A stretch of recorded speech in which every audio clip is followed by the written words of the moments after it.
Hi, I'm Brenda Thompson, registered dietitian and owner of Life Skills Nutrition. In this segment, I'm going to talk about the set point theory. Set point theory is thought to be an internal regulatory mechanism that is genetically determined. So understanding your genetics and looking at your family is very important when it comes to weight loss and disease prevention, becoming a healthy individual altogether.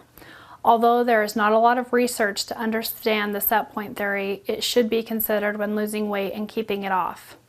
The thought is that set point can be adjusted when a person loses weight slowly and maintains a stable weight over a period of time. That's the 1 to 2 pound weight loss on the average. Eating a well-balanced, calorie-controlled diet along with regular exercise is probably the best way to reset one set point. In my personal and professional experience, it seems that people who follow this healthy regimen are able to maintain a healthy weight and keep it off, or maybe they're resetting their set point much easier. These people are resetting their set point much easier than those who lose the weight quickly. So, losing the average of 1 to 2 pounds a week could potentially reset your set point and help you keep the weight off much longer than following another fad diet.